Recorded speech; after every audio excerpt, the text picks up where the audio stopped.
नमस्कार मित्रांनो, लक्ष्मीच्या पावलांनी या मालिकेच्या पुढील भागात आपल्याला पाहायला मिळणार आहे.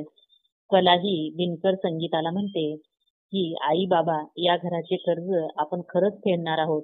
माझ्या कमाईतून अद्वैतने पैसे दिलेत डिझाईनचे, ते पैसे कला दिनकरच्या हातात ठेवते. लग्नानंतरची ही माझी पहिली कमाई आहे, असं ती दिनकरला म्हणते. तेव्हा दिनकर म्हणतात की आपण गरीब आहोत, परंतु लाचार नाही. पण तिच्याकडून इतके पैसे कशाला घ्यायचे? आपण इतके लाचार व्हायला नको. त्यानंतर इकडे सरोजच्या समोर अद्वैत बसलेला असतो, तर रोहिणी सुद्धा तिथेच असते.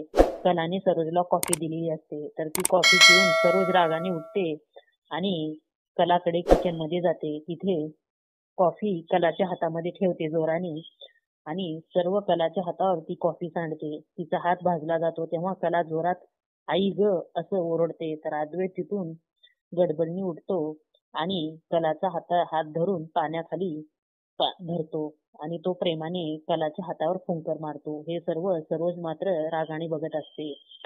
तर परत सरोज अद्वैतला या अशा वागण्याचं उत्तर विचारेल का? तर अद्वैत नेहमीसारखं आज काहीतरी काम आहे म्हणून तिथून निघून जाईल. असेच अपडेट बघण्यासाठी आमच्या चॅनलला सबस्क्राईब करा. धन्यवाद.